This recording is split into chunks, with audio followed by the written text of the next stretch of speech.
Majority Leader. I ask unanimous consent the quorum be dispensed. No, we don't need that. Okay. Mr. Leader, I understand there's a bill at the desk that is due for a second reading. The clerk will read the title for the second time. S4022, a bill to codify in statute the CDC Title 42 expulsion order, and so forth. In order to place the bill on the calendar under the provisions of Rule 14, I would object to further proceeding. Objection having been heard, the bill will be placed on the calendar. Now, Mr. President, this morning, Mr. President, the Senate gavels in this morning for a joyous, momentous, groundbreaking day. This morning, we will vote to end debate on the nomination of Judge Ketanji Brown Jackson to be a justice on the United States Supreme Court. And later this afternoon, the Senate will fulfill its constitutional duty to finally confirm this remarkable and groundbreaking jurist. The cloture vote is scheduled to take place at approximately 11 a.m., and we will aim to vote on final confirmation in the afternoon, the time depending on how many members wish to speak. Today is a culmination for one of 6 weeks where this chamber has examined and debated and questioned Judge Jackson on her record and her qualifications. Every step of the way, the judge has proved herself exceptionally qualified and thoughtful and prepared to serve on the court. As I have said, she encapsulates the 3 B's: brilliant, beloved, and belongs. She belongs on the Supreme Court. It's now up to us to finish the work that the President entrusted us to do. So today is also a joyous celebration in another way. In the 233-year history of the Supreme Court, never has a black woman held the title of justice. Ketanji Brown Jackson will be the first, and I believe the first of more to come. This milestone should have happened generations ago, but we are always trotting on a path towards a more perfect union. Nevertheless, America today is taking a giant step towards making our union more perfect. People sometimes talk about standing on the shoulder of giants. Well, Judge Jackson will go down in history as an American giant upon whose shoulders others will stand tall, and our democracy will be better off for it. I'll have more to say later this afternoon prior to the final vote on the confirmation.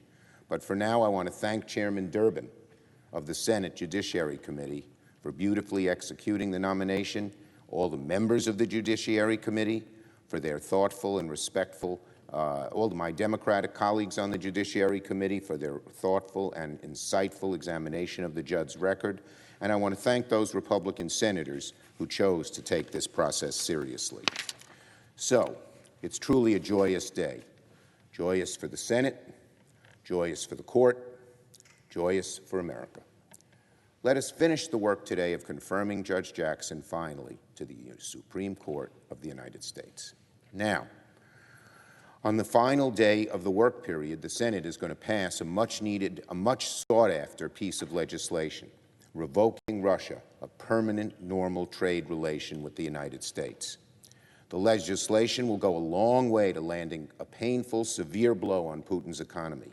It will hinder his ability to keep funding his war machine and adds Russia as well as Belarus to a list of nations, including North Korea, that are ineligible for free trade with the United States. I want to thank my colleague from Idaho, Senator Crapo, for working so closely with me on into the night last night to make sure that this got done.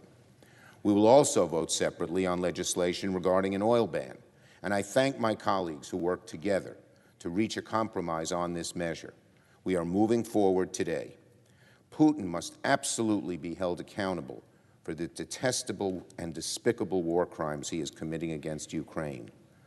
The images we have seen coming out of that country, most recently out of the town of Bucha, are pure evil. Hundreds of civilians murdered in cold blood. Dozens of bodies of men, women, children, the elderly, the defenseless, people with hands tied behind their backs and left dead in the streets. Some of the bodies showed signs of torture. According to a new report by Der Spiegel, German intelligence now believes that some of these murders were discussed by Russian troops over radio intercepts. And why were these people killed? Simply because they were Ukrainians. So many were children, civilians, young people, women.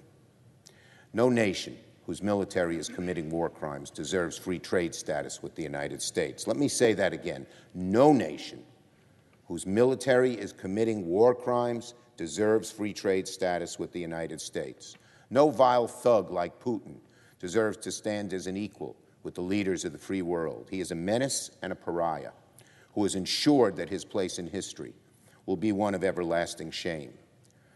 So today's votes approving PNTR revocation are significant. It is very important that the Senate pass this bill. And I said I want to thank Senator Crapo, as well as Senators Manchin and Cardin and Wyden and Murkowski and Menendez, and all others who worked in good faith with us together on these measures. We wouldn't have reached this outcome without their diligence and good faith. Finally, I want to close with a few thoughts on what the Senate has accomplished over the past 6 weeks. There are two words that I believe perfectly summarize the work period we're about to conclude: productive, bipartisan. In this work period alone, we passed a major postal reform bill over a decade in the making. We passed a bold and robust government funding package, which will help millions of Americans in thousands of different ways. We passed critical emergency aid for the people of Ukraine. We passed the Emmett Till anti-lynching bill after a century of waiting.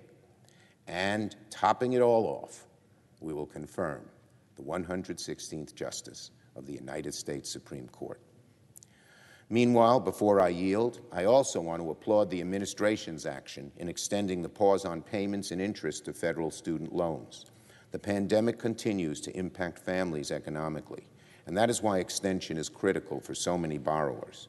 And while the extension provides relief, I continue to urge the President to use his existing authority and cancel up to $50,000 in debt in order to provide immediate relief to millions of borrowers, boost our economic recovery, and help narrow the racial wealth gap in our country. So it's been a very busy April. It's been a very busy March and work period. And when we come back in May, it's going to be very busy again. We have a whole lot to do. I yield the floor. I yield. The morning business is closed. Under the previous order, the Senate will proceed to executive session and resume consideration of the following nomination, which the clerk will report. Nomination, Supreme Court of the United States. Ketanji Brown Jackson of the